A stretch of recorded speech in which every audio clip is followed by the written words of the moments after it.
Okay, James, take it away.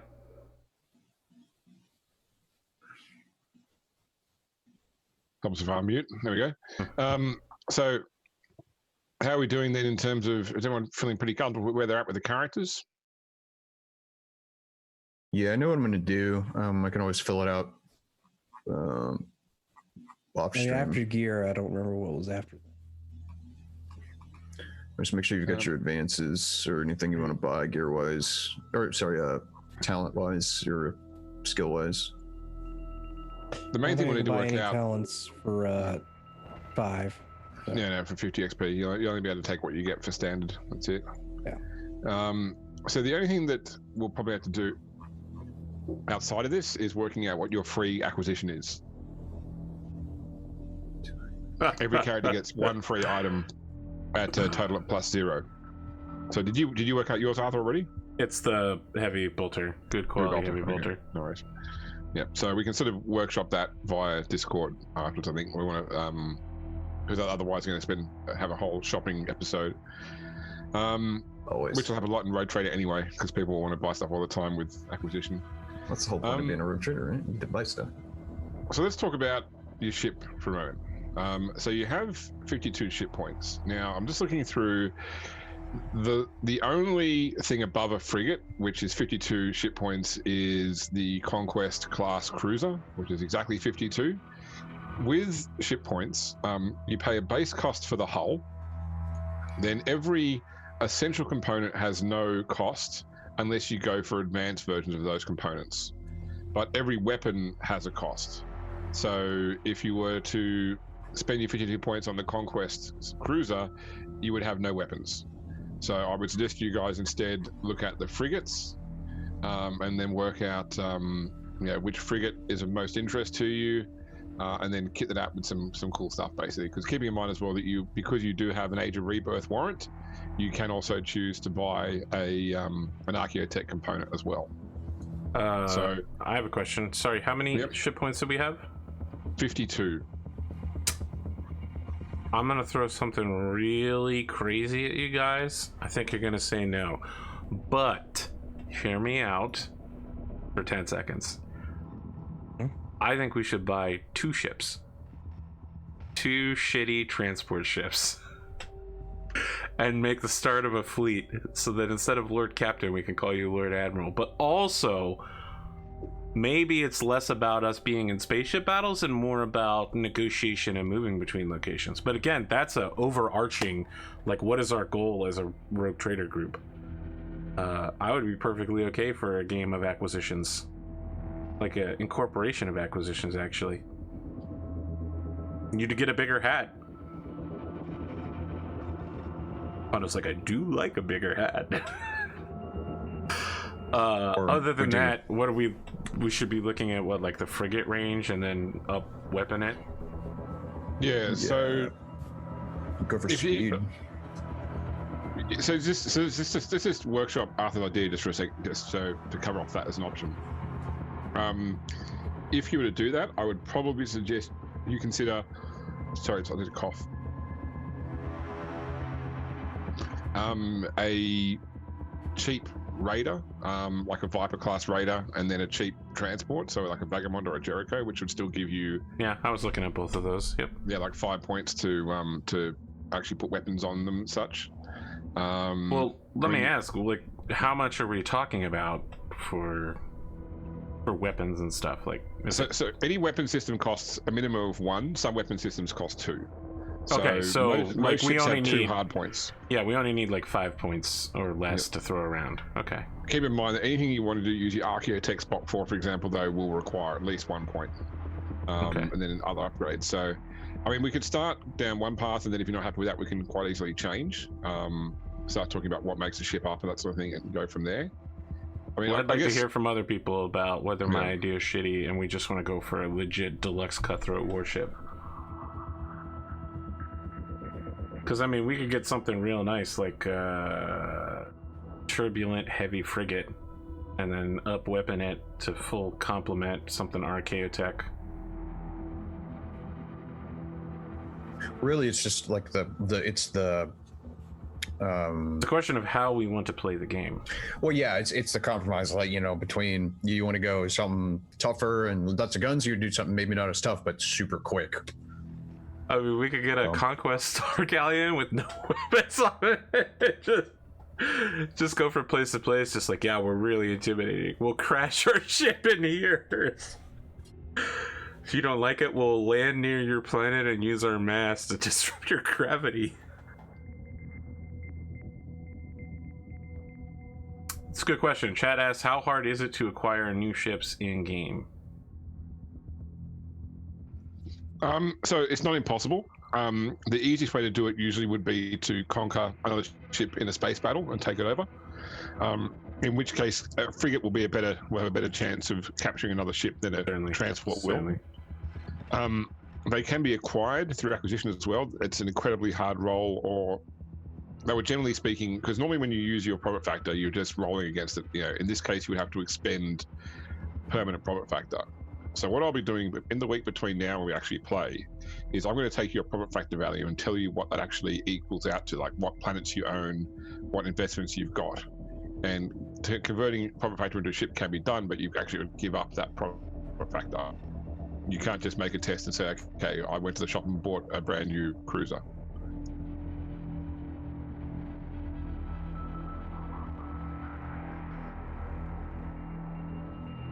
I think I'm frozen.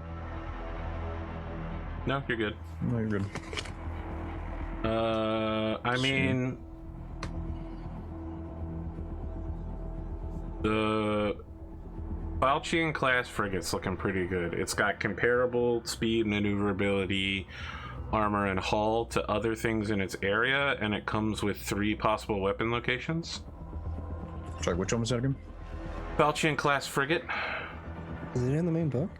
No, so it's in some of these are in other books. Battlefleet Koronus for the Falchian. Yes, he put a PDF in the Discord. We did not see it yet. Yes. So let me just point out, with weapon slots, so all these ones you're looking at will either have dorsal or prow slots. Correct. Generally speaking, the standard frigates only have dorsals, whereas raiders have a dorsal and a prow. You can only put lance batteries into a prow spot on a frigate or a raider. So dorsals are fine for macro batteries, prows are good for lancers. So if you want to play the style of gameplay where you're effectively knocking out the shields with the macro battery and then lasing the hull with the lance battery, then you need a ship which has got a dorsal, it's got a prow spot. In the case of the Falchian, which does have a prow spot, the prow spot is already taken up by a torpedo bay. So you have to actually equip a torpedo spot into that forward-mounted one. If you were looking at doing a ship that's got a lance battery as well, then the Firestorm is worth considering.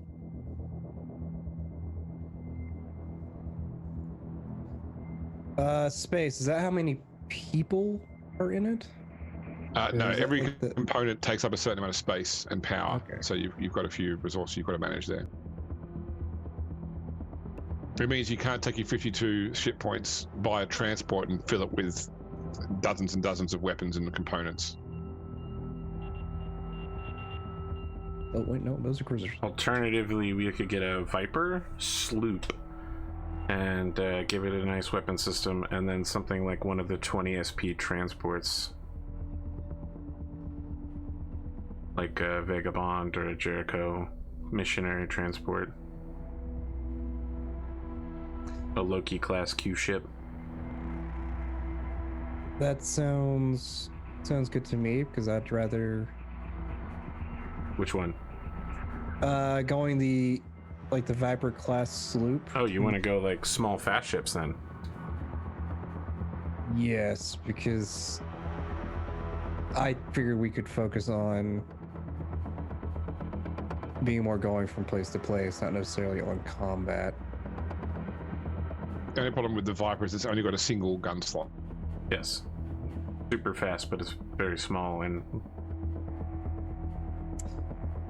Alternatively, I am liking the Firestorm. yeah. I'm also into the Firestorm.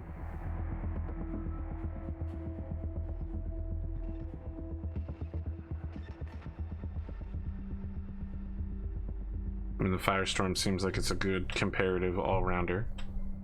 Page is that one on the Firestorm? It's in the PDF that...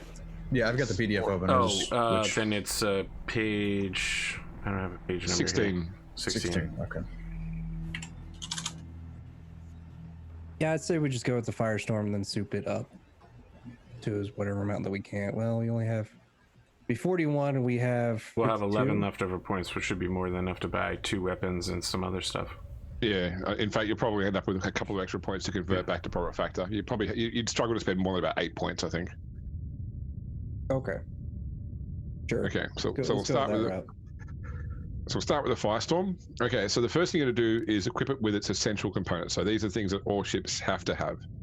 So start off with, you're going to have its plasma drive, which is its primary form of motivation. Motive function rather than motivation, but you know what I mean.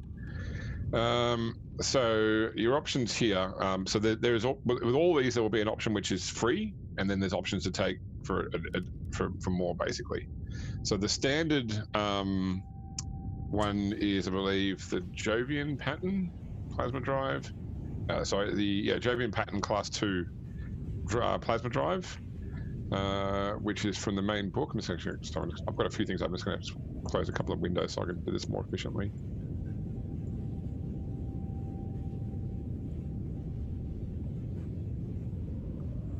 Sorry, talking amongst yourselves for a second. Okay. Yeah, I'm looking at essential components now. So the plasma drive, what it gives you in terms of when you're building the ship, it gives you how much power you've got to spend, basically. So 45. So since we have a free, it'd be 45. Yes, as a base, and it takes up 10 space exactly. So there are other patterns then from Into the Storm, like the Lathe class, for example. So I'm going to bring up that page as well, which would cost you some of your ship points, but I think it translates to making the ship actually faster than its base value. Yeah, speed +1, maneuverability +3. Yeah. So how do we know what it costs to switch this? So I've got to bring it. So the Jovian pattern is 2 ship points. The lathe pattern is 2 ship points. If you wanted to make it faster, it generates 47 power, but takes up 14 space. So, I mean, what we could do is we could start by going through and picking the essentials for the base value, and then once you've got things like your weapons and your optional components, you can decide if you want to go back and upgrade some of your essential stuff. Okay. So I'll start. Go ahead. Sorry, I was gonna make like a notes thing to say, yes, let's come back to this. It's worth this much. Okay. Good idea.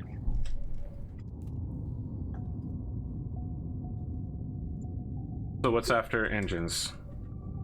Okay, next one is the warp engine. Yeah. So the warp engine is distinct from the plasma engine, and the standard is the Strelov 1 warp engine, which has no modifiers, no special rules for it as such. But there is the option of the Markov warp engines, which... Sorry? It takes 10 space and needs 10 power? For the Strelov? Yeah. For the Strelov is 10 space, 10 power. So right now you should have 16 space remaining and 32 power remaining. 16 space? So this is already factored in the bridge, sorry. Well, I'm using an Excel sheet here for this, but I'll come back to that. I'll tell you about one of the essentials. So the Markov just reduces the warp travel time by D10 days for a cost of no ship points. It just takes up slightly more power.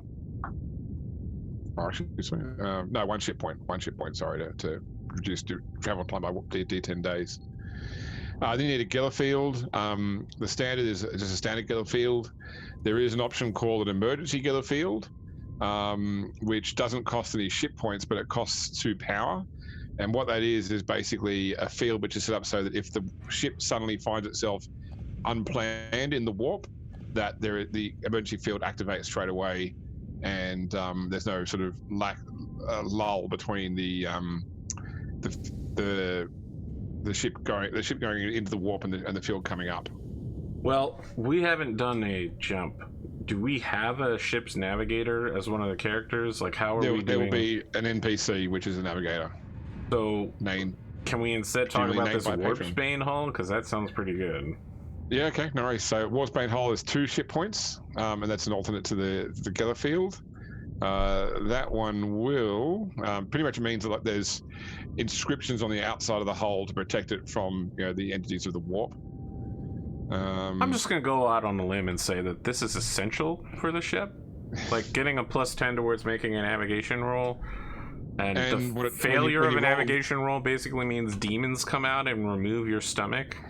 There's a roll you make there's a table you roll on when you go into the warp about what weird shit happens, and you get to roll twice and pick which one result you take rather than rolling once. I'm just gonna say this is essential. I'm not seeing a lot of agreement from you guys, but I prefer my insides to remain located in the general location that they were, prescribed to be. If we're going to be moving around at high speed and then warp, jumping everywhere to go do whatever, that would be a good call. Calamity is going to happen, so if we can offset that, I mean... Let's put a Warpbane hull there. We can always come back and work it if we think there's a problem later on. The problem will be not having one, James. This is my... It'll be fine. We don't need one. There's fun though. It's like attack here and there. Lieutenant, bring the Geller Field down. We're going to jump without it. We don't need that silly thing. Slowing us down. Okay, now we'll talk about the bridge. So every ship needs a bridge. We can do shields next if you like. Well, shields are next in the... Yeah, there's only one option for you, which is single void shield array, basically. Really? No double? Okay. No, because you need to be at least a cruiser to have a double. Damn it. Yeah, cruisers. Yeah. Anything else is archaeotech, so we'll come back when we discuss archaeotech.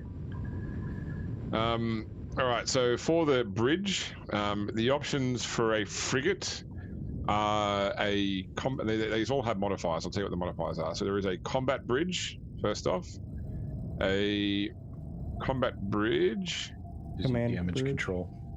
Sorry? There's command bridge, commerce bridge. I mean, there's a lot. There's a bunch of different ones we can pick. Yeah, so combat bridge. As long as the bridge remains undamaged, any repair tests on the ship are improved by 10. Command bridge is only for cruisers or above. Damn it. A commerce bridge gives you... Okay, so I'll flip to achievement points here and how I'm going to use them. So there is a system in the game where you're trying to do endeavors. So you might say, our mission is we're going to try and settle this planet. And that operation will require a bunch of different tests and roles and tasks to be completed. And as you complete those tasks, you generate what are called achievement points. And those achievement points are in certain categories like military, exploration, ecclesiarchal, etc. And I'll have, for each endeavor, a certain number of points of each category required to complete that endeavor and have that thing turn into a profitable function going forward. So some of the ship's components give you bonus points towards those endeavor types. So for example, a commerce bridge gives you 50 bonus points towards a exploration achievement, or towards a trade achievement, sorry, a trade objective. So generally speaking, a successful roll on a major event is the equivalent of 100 points. So it's effectively half an extra successful roll. Now, excess points after a trade objective is completed can be translated into additional profit factor as well. So when I talk about extra points, that's what I mean, that they generate additional, effectively, successes towards your activities to complete objectives or complete endeavors. So that's what a commerce bridge does. There is an armored bridge. An armored bridge, basically, if the bridge is hit, there is a chance that it doesn't actually lose function. You can't have a ship master's bridge because the ship's not big enough. So the table in the main book has like command bridge for raider frigate, and then it has command bridge for light cruisers and cruisers. Okay, sorry, there is a command bridge for raider frigate. Okay, for one ship point. So the command bridge is +5 in all ballistic skill tests to fire onboard weapons, and +5 in all command tests.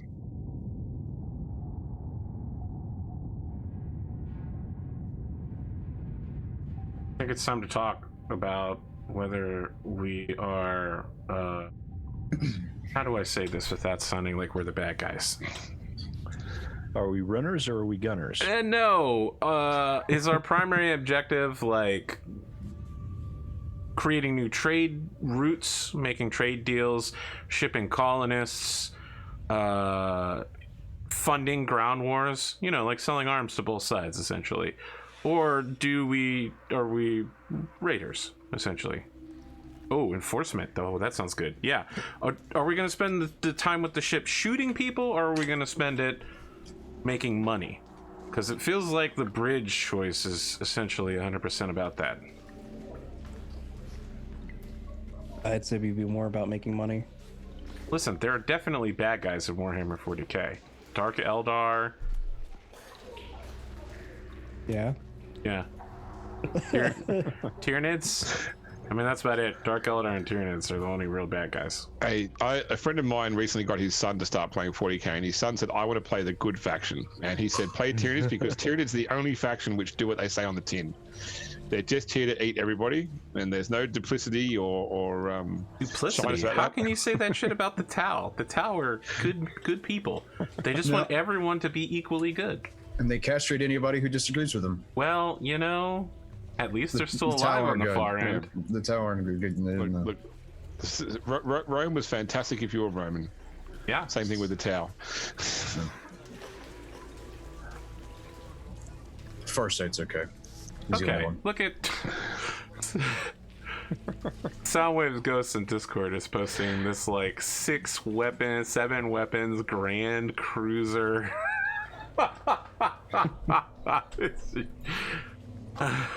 Wow. That's probably about 80 or 90 ship points there, just for the for reference. Yeah, seems like. Speed All of right, 5. we gotta go back. We gotta get more ship points. Speed of 5. What else we got? Life support? We yeah, still haven't we'll picked a bridge. Yeah. Yeah. I mean, you were asking the right question, though, Arthur. Are you a shooty Lord Captain, or are you a tradie Lord Captain? well, you know, I don't know what the different types of objectives are, right? I mean, obviously, trade is one, crime is one, based on things that are here. Like, if we want to do crime, I'm okay with that. Like, you know, With the rogue and rogue trader? yeah, we could be really rogue, and we could trade. Roguishly. I agree. I mean, what are you guys thinking about with this pasta? I mean, yes, they are saying, chat is saying seizure is the most fun. Shooting, you know, that's a possibility. Obviously, we have a ship capable of doing that. I mean, you'll always get to the point where someone wants to shoot at you, whether you want to shoot at Correct. them or not. I'll say this though. This is one of the few systems where you could sustainably be like, all right, let's create a complex trade deal involving 3 factions and a tenuous grasp of power, balancing all of them and their individual needs asymmetrically. And let's make sure all the paperwork is filled out correctly. This is one of the only systems where you're going to get to do that. Maybe Stars Without Numbers with Sons of Gold. I'm already thinking about all those contracts. Fine print, Sun in Blood, embossed with the seal of the Emperor. Well, if we go with, it's only what, 1 power difference between the 2 bridges. I guess one. Yeah, ship I'm not on- worried about power difference. I'm worried about the bonus of the bridge, right? Yeah, you got the option to make it easy to repair, make it better to shoot, or make it better at trading. Or crime, right? Can't we get a smuggler's bridge? Oh, yep, it's on there too. Smuggler's Bridge, I didn't see that on the list. It's at the bottom. It's the last one. Hostile say- acquisitions. Oh, okay, so I'm looking at so I forgot there were parts in hostile acquisitions. You're right. Sorry, yeah, that's not on my worksheet, but yeah, okay. My vote would probably be towards I'd say trade. I mean, my vote towards here. Le Commerce Bridge. What? Put the comments bridge on the video. That's fine. Oh, hold on a second. hang on a second. That commerce You bridge might- is transports only Transports only. for commerce. Sorry, my bad. Then we're going for shooty. Shooty, Command bridge. then? shooty, stabby, stabby. Look, I'm not going to say Command no to bridge. having a higher ballistic score. Okay. Life support. Pretty much the standard is the M1R life sustainer, which pretty much just means that air is recycled. You know, the ship smells like, you know, a ship, as opposed to the Vitae pattern life sustainers, where you know, it's made a little bit more livable inside the ship, so it affects things like morale, and you know what your guests on board think of you. Well, whether you go for the Mark 1 life sustainers give you 1 morale loss, right? Tell me about this euphoric Yeah. life sustainer where we drug all our crew into becoming battle-hardened, non-mutinous crazy people. Like I said, it's just like RuneWorld, just in space. Yeah, I think that's also hostile conditions, isn't it, as well? Yes, it is. Yeah. Okay. I've got that up right now. So I got the stats on. Does it mention the stats on the The PDF? attackers suffer a -10 to their command test if they try to board. Yeah, I'm just what this just because it's funny.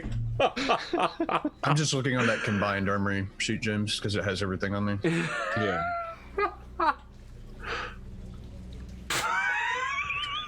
You're really, really excited about just pumping cocaine Drugging through the air system.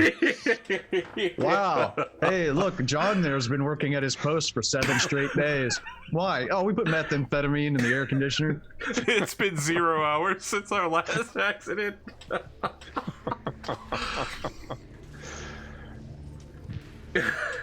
Well, there's also, I think there's also the clemency pattern, I believe, as well, isn't there? Yeah, that doesn't drug your crew. Come on Nice. now.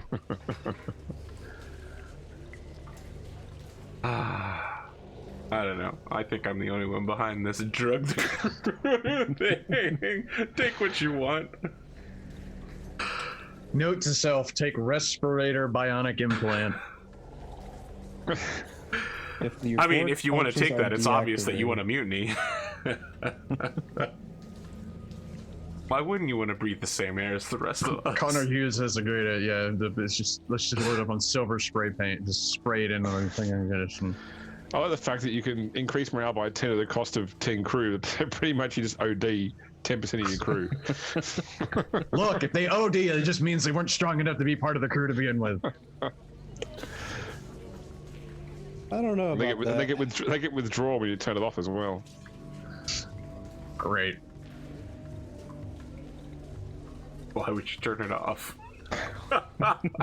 The spice must flow. Alright, I almost want to say I think we should just pass on that. I think we should pass on that. Okay. So then it comes back to, do you want the cheap one that gives you morale loss, or do you want the better one which gives you no morale The loss? better one. I think the better one's Bit A pattern. Okay, no worries. We don't want anybody sucking down stale air. Listen, I've heard that the Union dropships have bad air conditioning, and you never know what's going to happen with those things. You never know when some guy's going to throw a tear gas grenade into a jail cell. What I like is that James said, oh, it did smell like a ship, and he didn't specify it smells like a submarine. Back when they couldn't wash on a submarine. Mm-hmm. Let's just take 80 dudes and not let them bathe for 6 months. Sounds like a great idea. Okay, so then next you've got your crew quarters. So your standard is called press crew quarters, which is pretty much just, you know, hot bunking. You know, it's like a naval ship basically. So you decrease morale when you have that. You've also got voidsman quarters, which are more like what road traders typically use, which is the no morale penalty, but at a cost of space. There is clankin quarters, where effectively you have raised like families around components of the ship as such, and which pretty much means that everybody is more sort of like there's like suburbs on the ship of It's like a sort of, living city instead of just a that's ship. right. Exactly. It leads to more loyalty. It takes up more space as well. And I think it actually has a ship point cost too. There's cold quarters, where pretty much any crew that aren't currently on service are put into a frozen inquiry status. No. Mass Effect Andromeda flashbacks. Oh no! Is the side effect there's- that everybody has robotic faces? Wow, man. And can't act. Wax faces, please. I'm like I was just thinking today that I'm like the only person in the world that had enjoyment playing Mass Effect Andromeda. I enjoyed it. I enjoyed the It had a lot of combat. flaws. I enjoyed the Combat was- system. Multiplayer was Combat fantastic. was decent. Oh yeah, no, I played the shit out of the multiplayer in 3 Andromeda, but yeah. I would like Combat to was decent. say, It was just all the rest of it. It was a hot mess. for RP purposes, I think clan kin quarters would be dope as fuck. I was know. thinking that.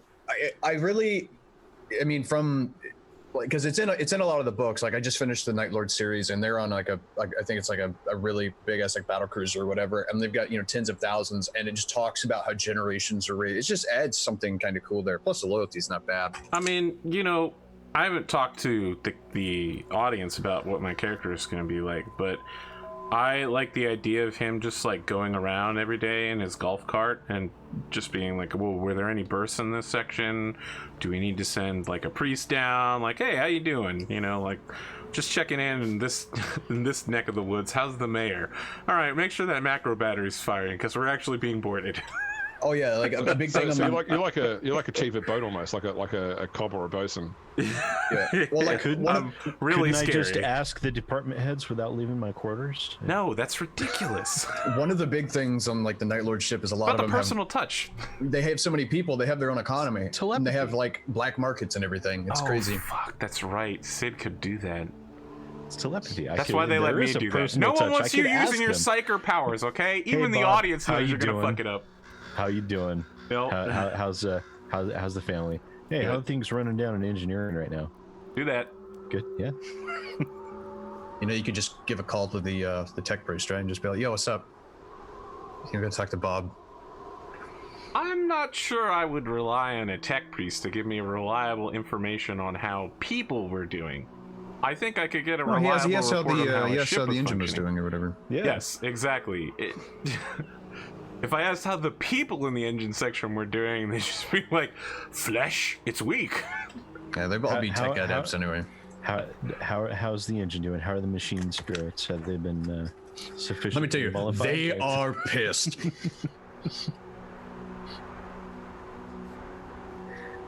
Bob spilled Dr. Pepper all over the keyboard. Look, it's a whole thing. We're dealing with it.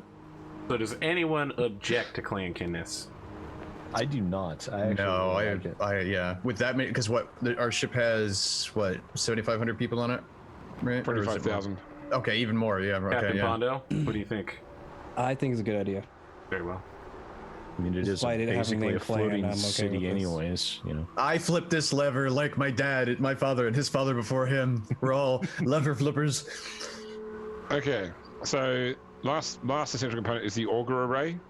So the standard is the M100, which gives you no benefit, no cost. Then there's the M201B, which just takes a bit more power and gives you +5 in detection. There is the Deep Void Array, which gives you +10 of detection but costs a ship point. There is the R50 multi-band, which gives you, I can't remember now, +5 to increases your maneuver. maneuver because celestial phenomena. That's right, because you're -2 to detection. Yeah, For You get exploration type. Yeah. 50 additional achievement points for exploration. I'm not Honestly, 15 assault scanners. based on our shenanigans last week, I think investing in a good auger array is Yeah, deep void going to be auger array, going to be 100% very deep void. beneficial. Okay, big void it is. Okay, so at this point, based on my sheet, we have remaining 10 space, 13 power, and 5 ship points. Okay, so the next two things we should definitely do is focus on the weapons and the archaeotech component you can have. Is there an archaeotech weapon? There is an archaeotech weapon, I believe, which Is it good? It is. There's definitely xenotech weapons. It's There is called the disintegrator. Its only purpose is disintegration. Vader's gonna be pissed. Fire the disintegrator. No, we need that ship. Oh. Well, that would be the most Pondo thing to have happen, is for you to scream, don't, and me to just be like, I'm firing it. It crumbles right before you. Who installed that stupid thing? Just maintain eye contact Your with Pondo as we grandfather. slowly push that button. Grandfather was like, shh, We don't need to capture anything. Just blow shit our way. He was like, I want to capture more stuff to sell. No? Okay.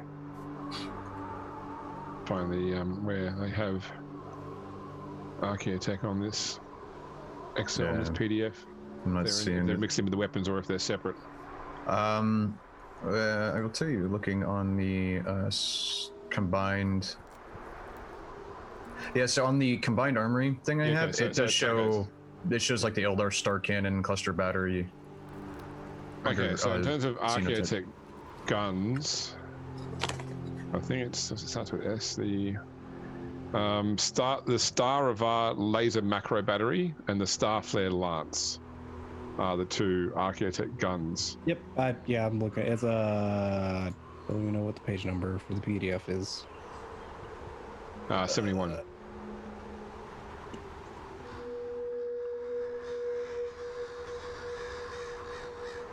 I wish it had the stats. Okay, so the stats.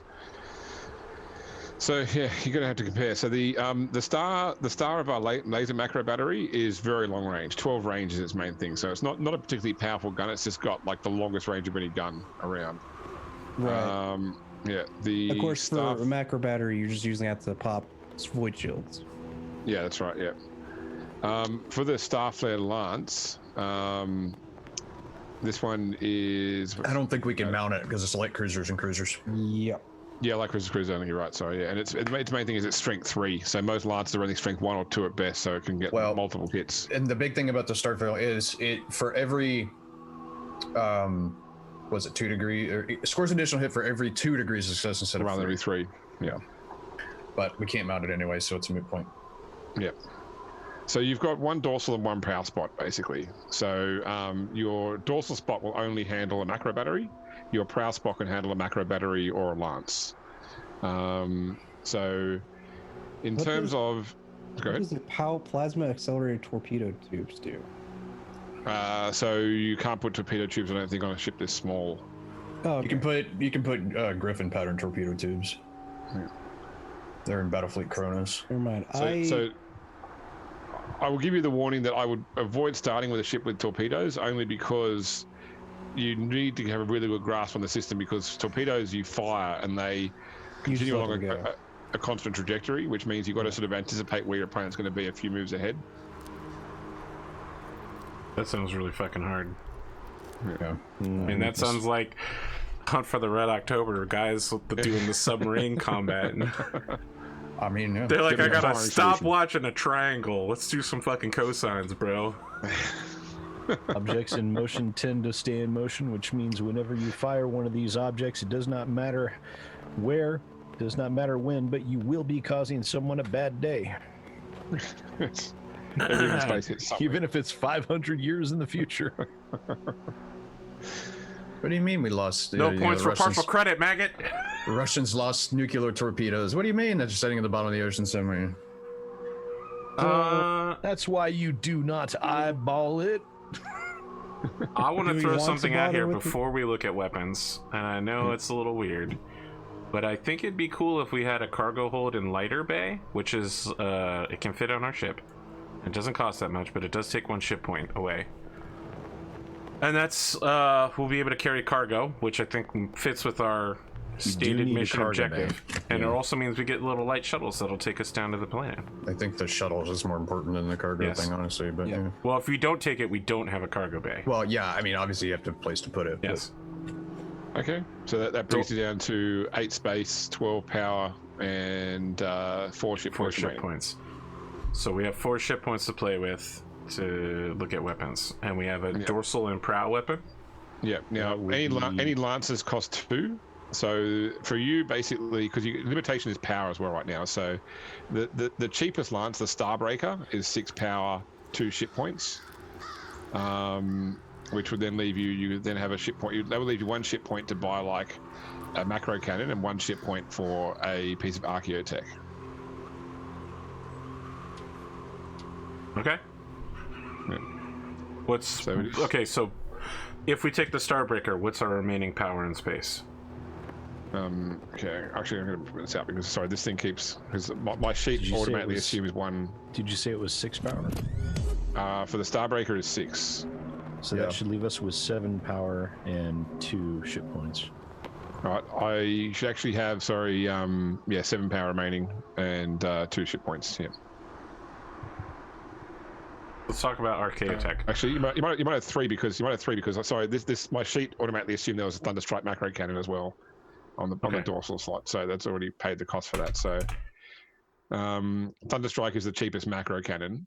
Now the range of your Starbreaker is 5, and the macro cannon's range of 4. So you could potentially upgrade the Thunderstrike to a Mars.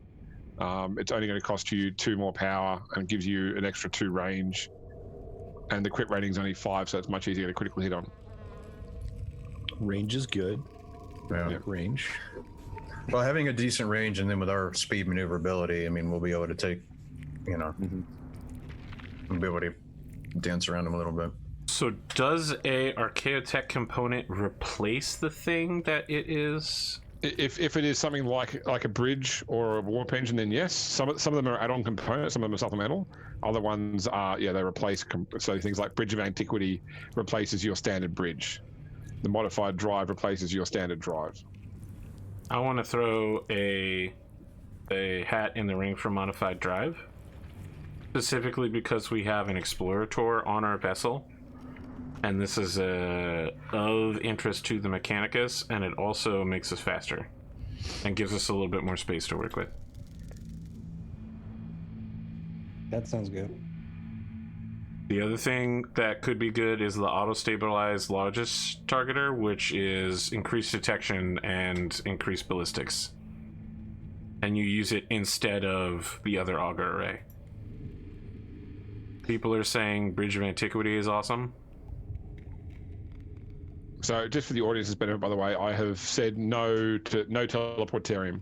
I've had too many games where the teleportarium completely derails so many regular challenges. It's really just there to be a mechanic for increasing hit and runs, but when it gets used properly, it bypasses so much plot.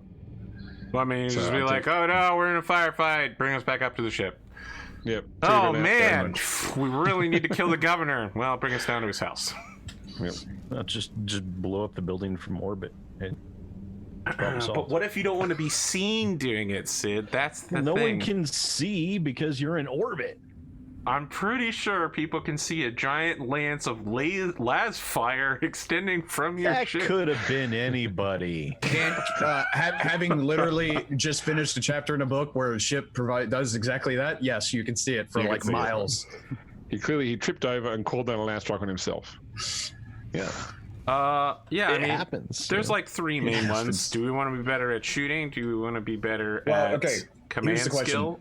If we let's go back. Just looking at what modified drive. Okay, we get it decreases the space. Drive. It decreases drive space, and we get the speed. What would we then use that additional space for? We have a good gun. We could do with it. Yeah, right? We could up one of the guns. Yeah. Yes. What's our current drive space? We're at 7 power, 3 space, and our drive is taking I don't know how much. Okay, so right now you've got 4 power and 4 space left. If you change that to a modified, where's the modified one? I thought we had 7 left. Okay, 4 and 3. Yeah, modified Jovian class. Where is it? It's page 206 for reference. Yeah, so I'm trying to find on my Excel sheet here. Sorry. Yeah.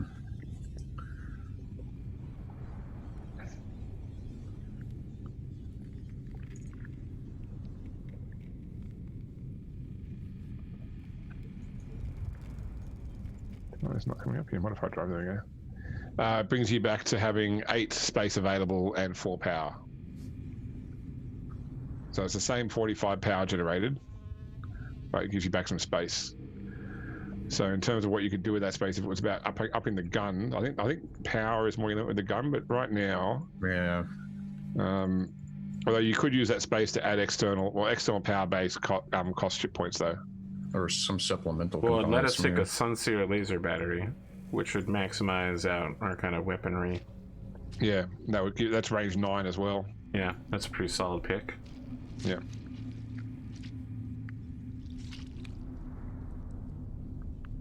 Alternatively, you can upgrade your lance to a Titan Forge. Means it'd be Which gives us 1 more point of range and 2 more points of damage. Yeah. I'd say probably the sun. Out of those two choices, I'd probably recommend the Sunseer more because it's got a crit rating of 4 as well, so you got a better chance of getting a crit. So when you're looking at weapon stats, you want a low crit rating as possible. Did Alpha pop that fucking emergency critical in the game? He was like, fuel tank, what's that? Hey, if it's one thing I'm good at, it's area of effect detonations. You should know that by now.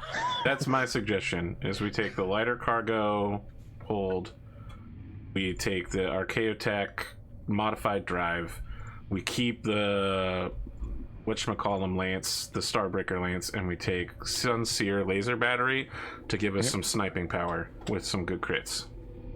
What's that leave us with? Almost nothing. The ship will be like completely full. 6 power. Sorry, 2 power, 6 base. Well, I mean, we could also, I mean, with that, you get a Medicaid deck or. How many ship points do we have? You've got no. Oh, You're out no points. You're out of ship points. Okay, no ship points, never mind. But could we use some of that to upgrade some of the existing without taking up additional? Because any upgrades require ship points. That's the thing. Is like So you pretty much that's where you're at now. I mean, we already have a pretty hyper upgraded ship now, right? Like, it's streamlined. She's custom. She's got the spoilers. Did we get the hull? The hell that's the way that includes the warp bane hull. Yeah, there we go. Good. Nothing like hand inscribing silver hexagrams around an entire fucking ship. I assume that there's some clan family that's job is literally just to hang out on the outside of the ship and be like, need a little bit more silver over here, ma. Okay, let's. So what we need to do now is there are 2 1d10 rolls to customize the ship. So I need a volunteer to roll the d10 for the Machine Spirit Oddity. I vote for myself. All right, so who wants to do the Machine Spirit Oddity? Who wants to do the ship's no past history? faith. No, Sid. I vote that Sid does the oddity and that Pondo does the history. Okay. That's my vote. Atomic, what are you thinking? I concur. Yeah, there we go. All right, so give me a d10 roll, please. The Oddity. 4. Okay. These can sometimes completely derail. Anyway, it is okay. Rebellious. This vessel does not suffer authority willingly. At times, it seems to take pleasure in interfering with the plans of its masters. During no more than 1 space combat per game session, the GM should randomly select one of the ship's components that becomes unpowered until repaired. However, whenever the ship suffers a critical hit for any reason, roll a d10. On an 8 or higher, the critical effect is ignored. Oh. I'm going to be arguing with our fucking ship on a regular basis. So our ship just became the Millennium Falcon.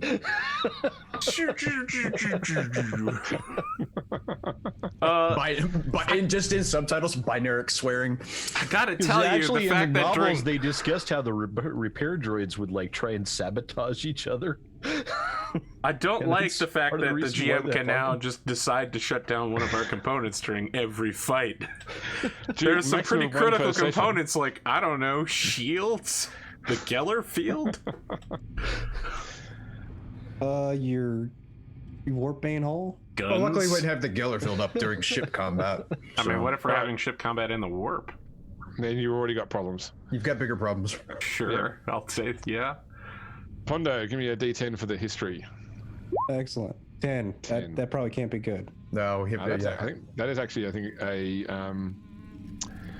okay, Xenophilius. Through dealings through some Xenos race, this vessel has been outfitted with examples of blasphemous technology. When constructing this vessel, players may select one Xenotech component of their choice. However, tech use tests to repair the ship suffer -30 due to the strange and blasphemous nature of the machinery. You motherfuckers. Should the character attempting the repairs have Forbidden Law Xenos, the penalty is only -10. Also, forces of the Auto Xenos may have an interest in this vessel and who controls it. I'm happy to say, if you want to, I'm happy to let you re-roll that one only because it doesn't fit with anything else about the ship that you've designed. It's up to you though, but I'm happy. I would let one re-roll on that one. I don't know. Do it, Pondo. Do it. Sure. Do it. Do it. Listen, if there's one thing we don't need, it's the mechanic is sniffing up our butt. 3. Three. Okay. Emissary of the Imperator. This vessel is a veritable monument to the power and grandeur of the God Emperor's might.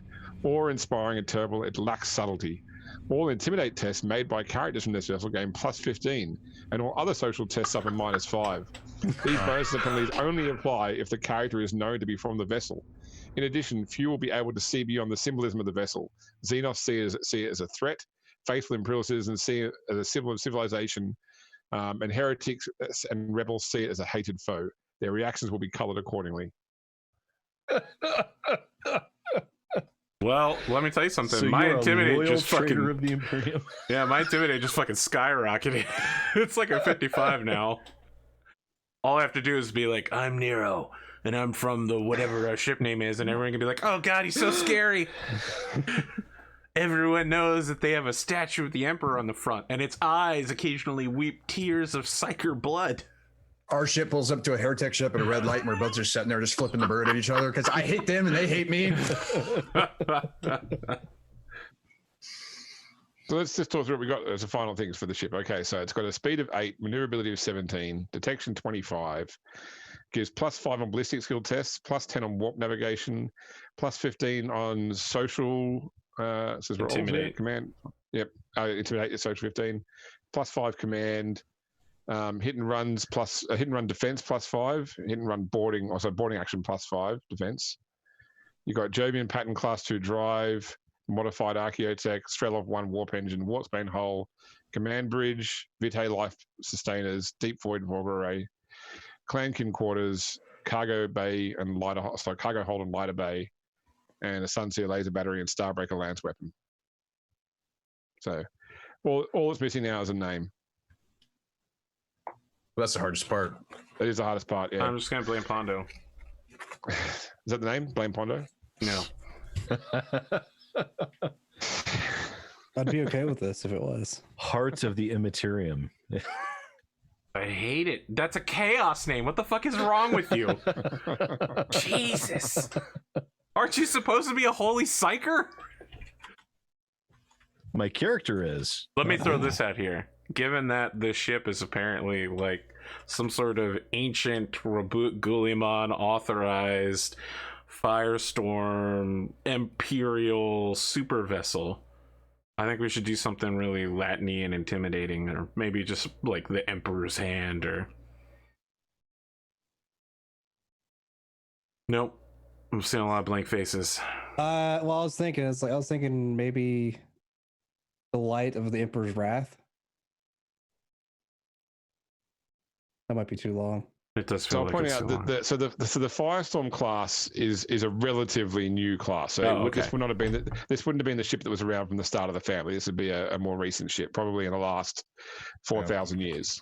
Well, these are the Firestorm are laid down in what, M41? Recent within the last 4. No, you're thinking of the Okay. Falchion. The Falchion's the okay. ones that are only less than 1,000 years old. Supposed to be a kind of not peaceful trading vessel, but like arms runners. I wouldn't want it to be like the sword of. You got the Emperor's manhood suggested in Yeah, in no, chat. disregard that. Who did that? I don't know who Jacoboom is.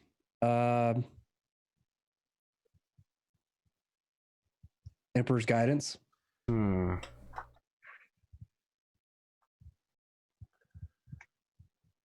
What's the name of this sector? The Imperial sector is the Calixis sector. Yeah. The Koronus Expanse is the unexplored regions.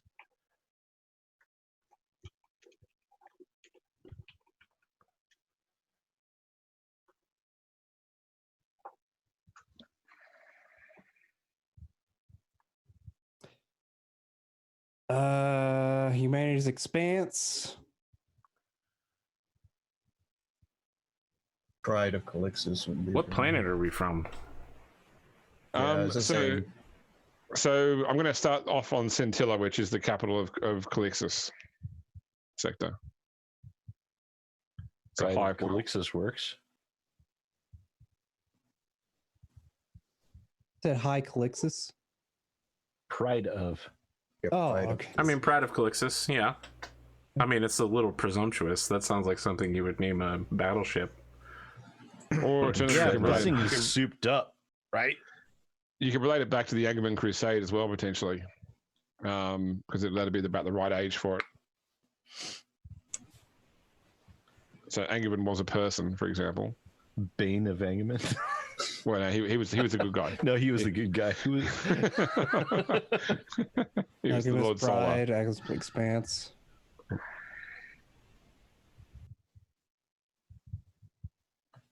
The Hand of Gulamon. Who was Gulamon? Robuk Gulamon, he's the Lord Commander of the Empire. Rowboat girly man. Bit of a mouthful. So I'm actually seeing this prior to the Cicatrix Maledictum. So at this point in time, okay. Gulamon Well, is still, I mean, Hand- thought to be dead. Gilliman's still a vegetable. Hand of this particular sector doesn't sound too bad, right? Hand of Calixis or Hand of Scintilla. Yep. You know, it implies that maybe it's like helpful hand. I have a gun in this hand. Just put money in it and you can have the gun. But it also could be like, we're, anti-chaos. Could also be the pimp hand. Yes, that's not what I would have gone with, but sure. We could also just go with the hand of whatever Pono's character name is. You know, the Hand of the Traitor. Trying to think of names. I'm not opposed to Hand of Calixis. Very open. You know, our enemies will see it as bad, our friends will see it as good. That sounds good to me. Let's see. Let's go with that. Yeah. The other thing I can suggest would be that so the Calixis sector is in the Obscurus segmentium. So Hand of Obscurus is another option, and Obscurus in Latin means hidden. My final option would be to name the ship the Will Hand of after Calixis a it is. famous Hand of imperial Calixis admiral. it is. Yeah, I think Hand of Calixis. I thought it was supposed to be a good ship, AP. Damn, Jesus. Man. All right, we're heretics now. What? Why did we become heretics? No. It happens that fast. Name the ship the Will Wheaton. We're heretics. No, Will Wheaton is a famous admiral. He's vice president of the United States. That's. Have you not read Ready Player One? No. Will Wheaton is the vice president of the United States in that, and so they had Will Wheaton do the audiobook version of it. That's disheartening. It's heartening. You Will Wheaton.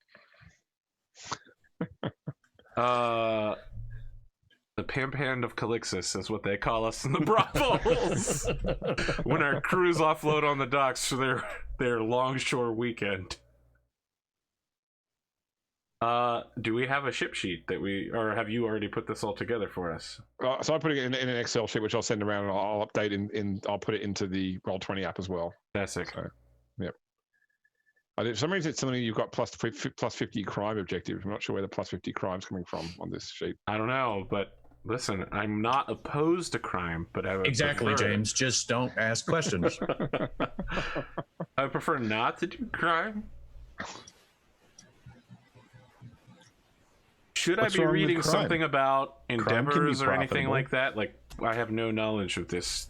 So I'm going to change up the endeavor system a bit because it's Okay. quite breakable. All right. So, but I'll still make sure that those achievement bonuses have a representative effect on the game as well.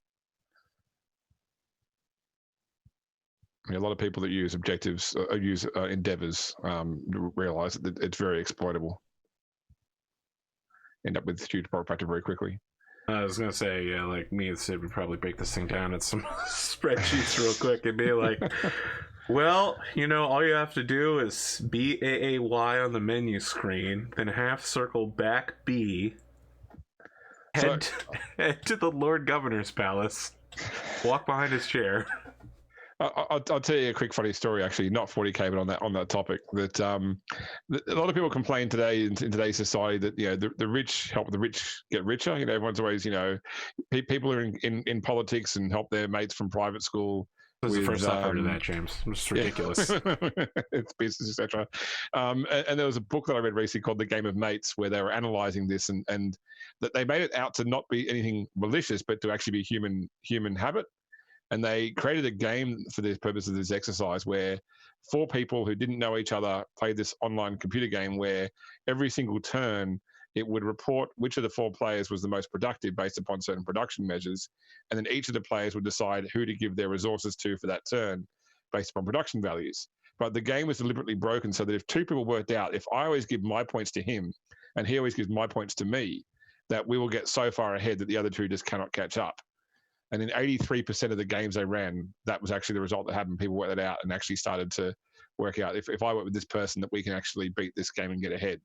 So it's not like it's a thing that people do just to be dicks.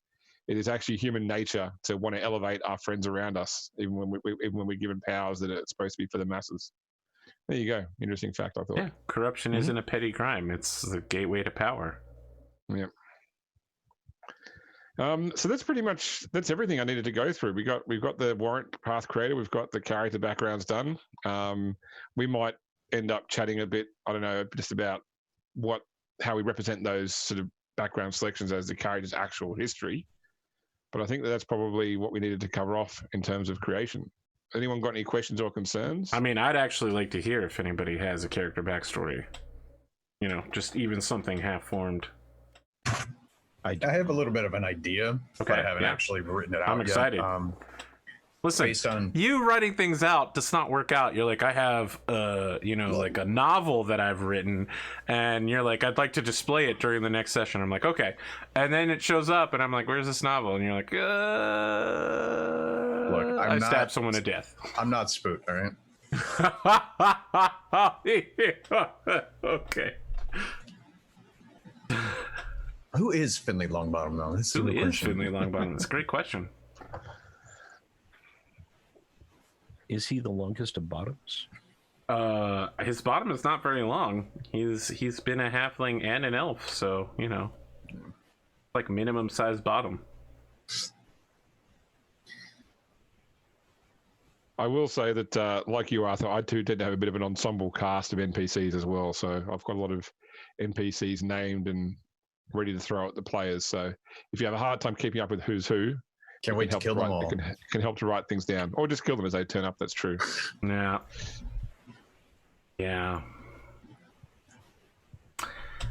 Still, anybody got a background? I want to know. I've got nothing yet, so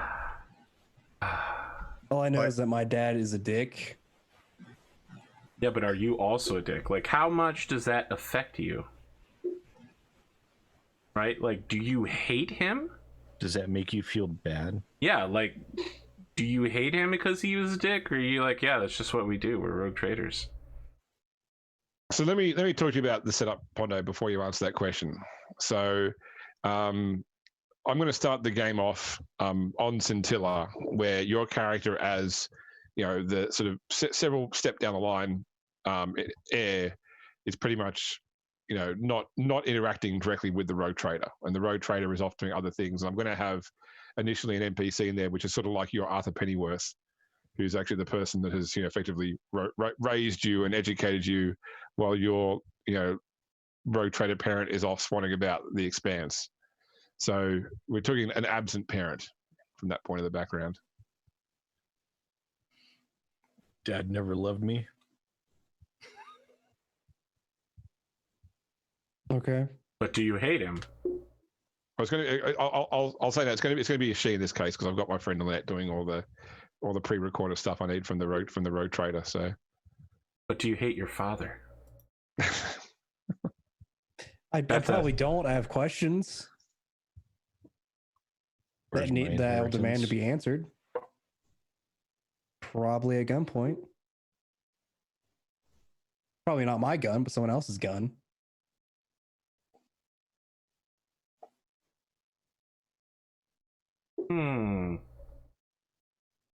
Okay.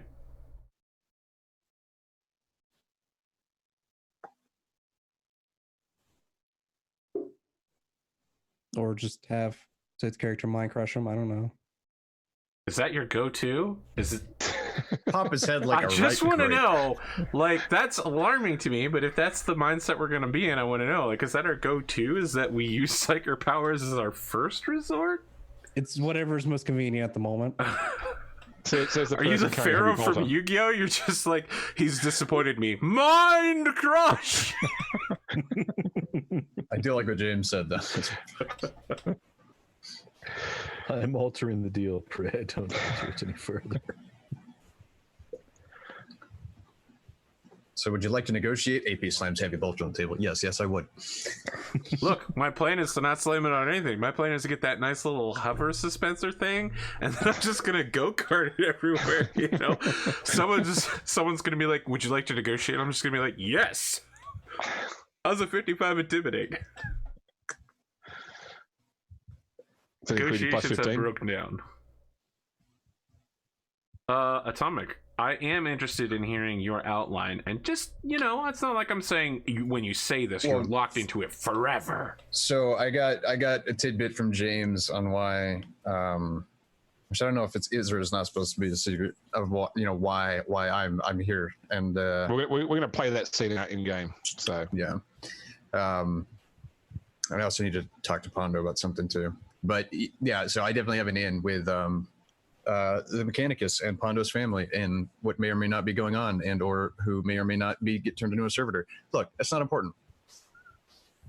So I got to figure it out. And James wants to do it in a game, so it's fun.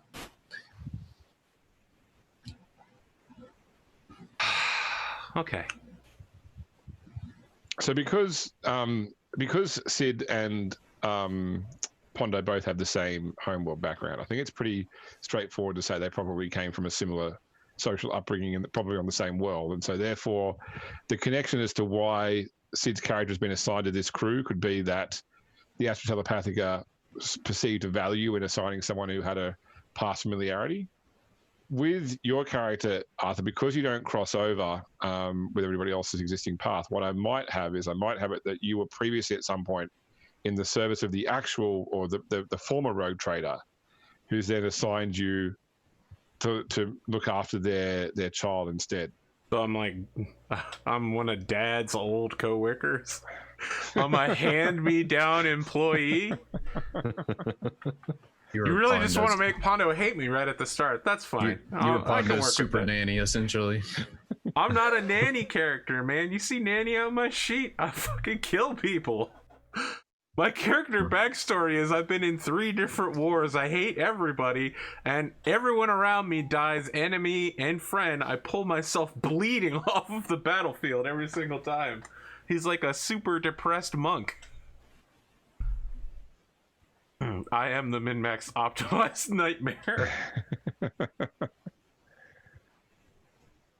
Oh god. So I don't know how you feel about that, but that would give you some more insight into the original rogue is trader. Pondo okay with that? Me just showing up and being like, I work with your father. Okay. Oh, okay. All right. Mother. Like, what did you Mother. do? I work with your mother. You're like, what did I do? I just pull out the heavy bolter. Ah, that kind of work. Just this gesture to a number of knife marks along the heavy bolter's length. What would you say you do here? Pulls out the heavy bolter. Persuasion.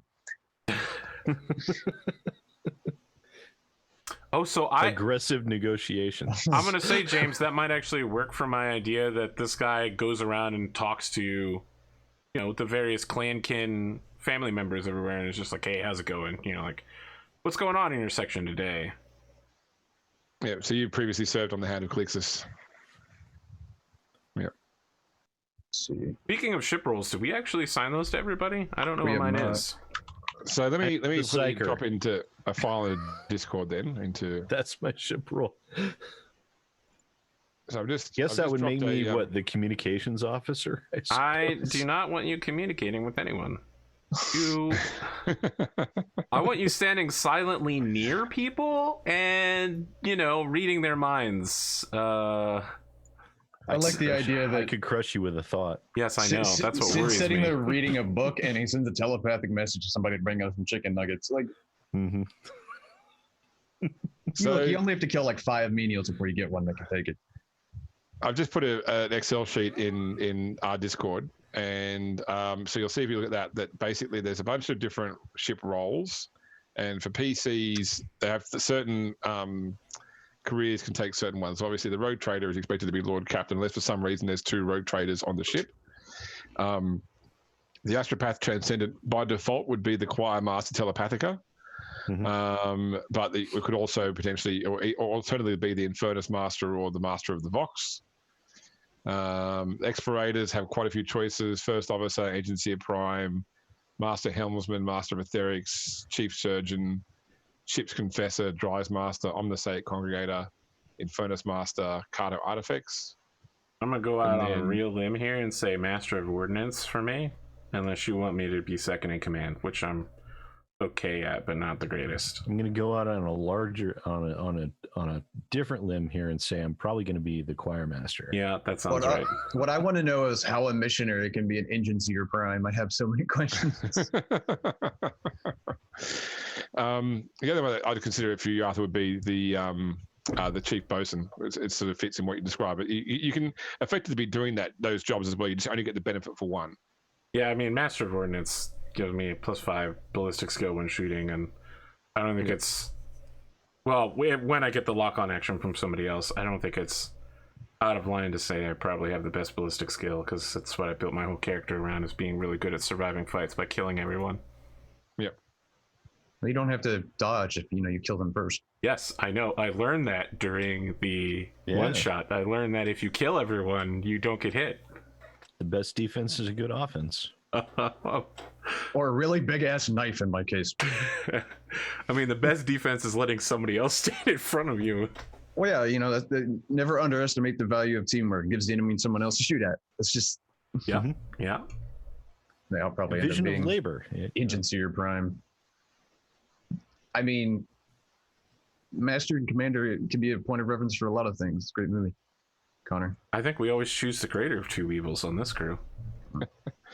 We definitely need an NPC twist catcher. It's one of my favorite ship roles. What? Twist catcher?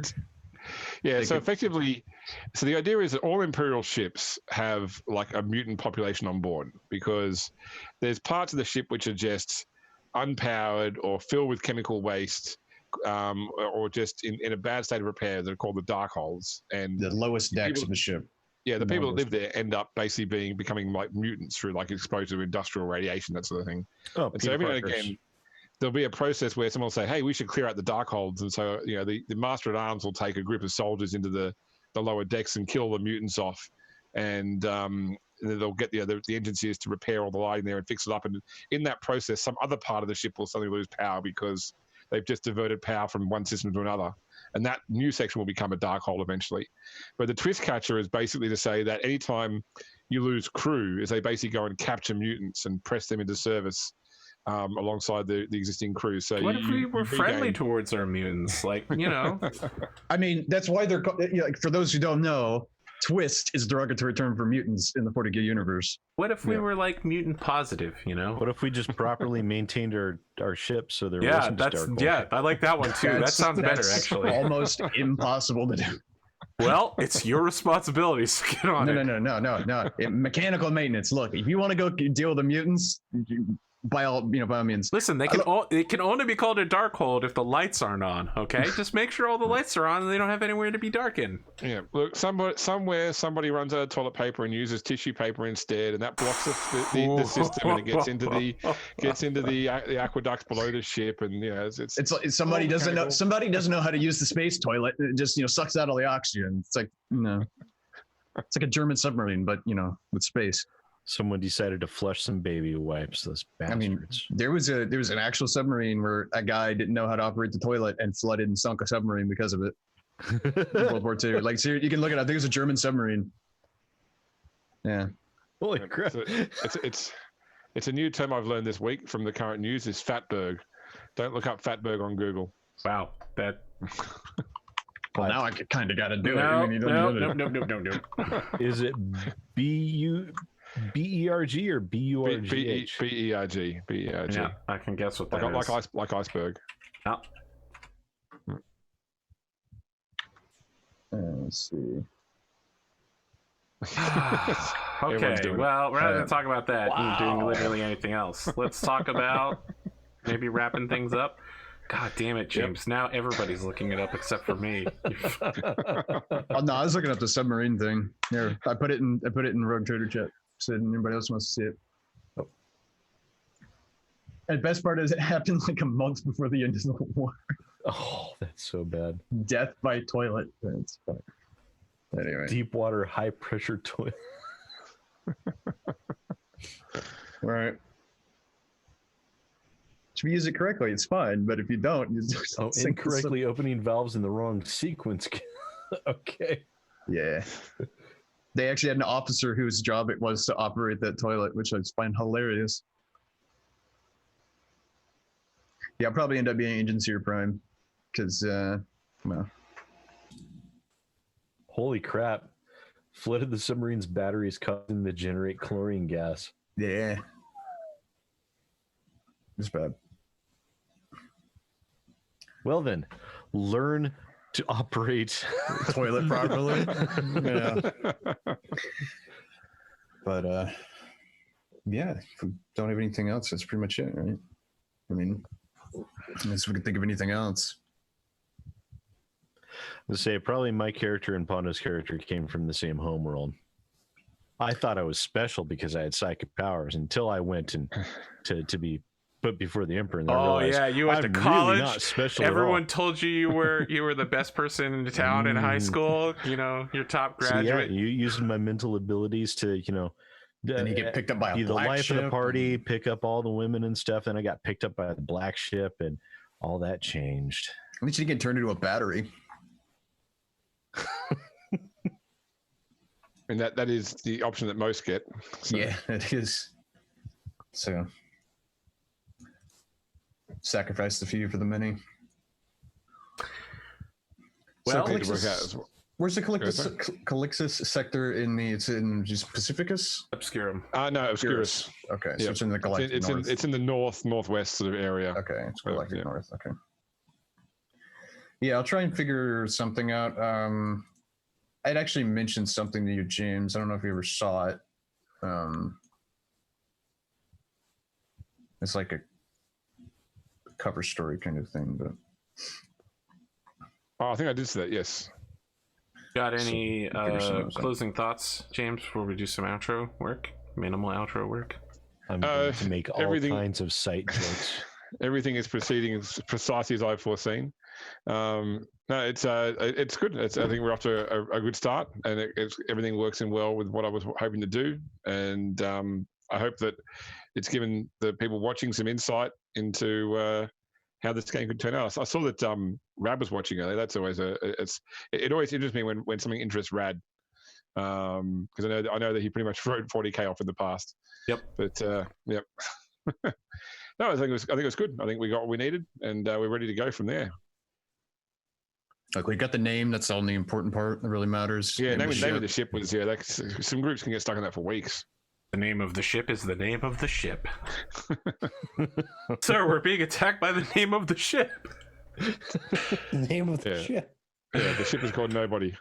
No, See, please what, don't. What we do is we get a bunch of we make a fleet, right? And all the ships have the same name, and then the enemies don't know which one's the real one. They don't know who to attack.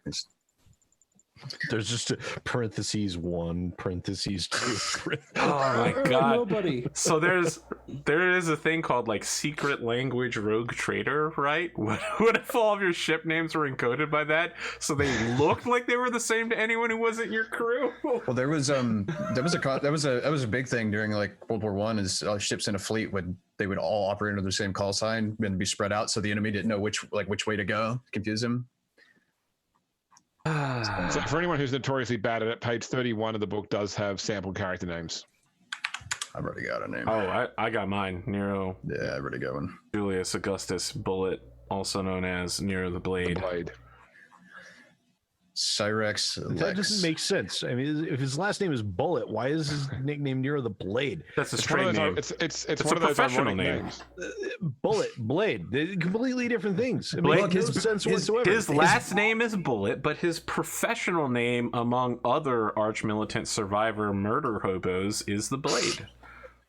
Is that you That guys have makes like no you guys have sense. like an American Legion We thing? have that's like professional murder hobos? workshops, you know. We get together for conferences. We talk about how we've survived multiple wars, and you know, once you've survived several Hi, buildings, I'm the Blade. I have survived 3 wars. I was betrayed by chaos and the orcs. Fucking hate orcs. Yes. Thank you for sharing, Blade. I'm just imagining the engine seers have like TED Talks, like completely in binary. James, let's start outros with you. Okay, I am Grimdark James, the Grimdark Podcast, www.grimdarkpodcast.com. I had a lot of fun tonight getting these characters built. I appreciate everybody taking the time, and for those of you that came out to watch it as well, looking forward to kicking it off next week. Same bat time, same bat channel. Is that right? I don't know if overlays will be ready by next week. Let's Oh, say probably. Okay. I've got an overlay ready to go. Okay. I don't know if it's a good overlay, Okay. but yeah. That's why I said I'm racing Sun Spirit, but we're trying to get that mixture of quality and speed. Okay. Atomic, what do you got? Well, I mean, you can catch me, Atomic Warsmith, for those who don't, whatever name change. Twitch.tv/Atomic Warsmith. We've been streaming some Doom. It's fun. It's great. I'm having a lot of fun. Getting back into playing a Twitch shooter, which I haven't played since the last Doom came out, but having a good time. Not dying too much. I think I'm playing on like, what is it? Ultraviolence or Ultraviolent, whatever. It's like the second, not the hardest, but the one right below it. So it's a gory, shooty fun. You can catch me tomorrow night on Pondo's channel for our 5e Gestalt game, where everybody's 2 full classes, for those who don't know what Gestalt is. And catch me here Wednesdays for New Game Plus, which should be actually be on this week, because our beautiful baby Spoot is back home. So, and That would he be says incredible to play D&D. I haven't done and- it in over a month. That's a name I haven't heard in so long. Yeah, so I'm sure he'll have a great story. So yeah, that's just pretty much it. That's me. Pondo. Yes, I am Ponder or Pond on the Mad. You can catch me on YouTube or Twitch/Pond on the Mad, or you can catch me here Thursday nights with Sid playing BattleTech. Hopefully this week we'll be able to meet up and do something. I'm not sure yet. Also, I'll be on Board Game Cult whenever those get released, as well as Pokemon whenever those get released. One was just released. Which one was that? Was that the Clue? Number 2. It was Lords of Waterdeep, and I released it Friday morning because we didn't have BattleTech. I brutally won that game. Why would you spoil that? Jesus, I'll just take off my watch list now. Oh my god. And Sputnik spoiled fucking... Oh my god. Is this going to become a thing where the people that are involved in the game, I'm like, this episode just dropped, and they're like, yeah, I won that game. And I'm going to be like, what the fuck? I mean, I spoiled my own show. Like, I would still watch it. I thought Spoot didn't. I thought Spoot said that like after. It wasn't during that I remember. It was like a week after or something. I mean, I said, go watch the show, and Sputnik said, yes, XYZ won, and I was like, are you fucking kidding me? Yeah, I don't remember. You don't promo a show and then immediately be like, man, I just saw Avengers in theaters, and someone is just like, wasn't it great when Loki got his ass kicked in the end and Iron Man flew through that portal and dropped the nuclear weapon? Everybody's gonna be like, what? Come on, why would you do that? Sounds about right. Pondo, did we do your outro? I feel like we got like halfway through it. Just pretty much. Well, I guess I could finish up as the yes, like Atomic said. Sunday night, I have my own campaign where it's a 5e Gestalt game. Gestalt? Huh? Sensei? Yeah. Jesuit? On Sunday nights at 8 p.m. Eastern. Time zones have been screwing me over at that second, but yeah, fuck daylight savings for real. That's it. Good Alpha. Yes, hello. Thank you everyone for watching. I had an interesting time tonight. learning about characters and character creation. Hopefully, I should be able to get a YouTube video out tomorrow if I can manage to work through all of my additional remote worker setups that have been coming into my emails over the course of the past few hours. And if I don't, then I should be able to get a video out either Monday or Tuesday on my YouTube channel, youtube.com/SidAlpha. And hopefully we'll be back with more Battletech here on Thursday. That's about it. That's it. We'll definitely see you for the next episode. Have a good night.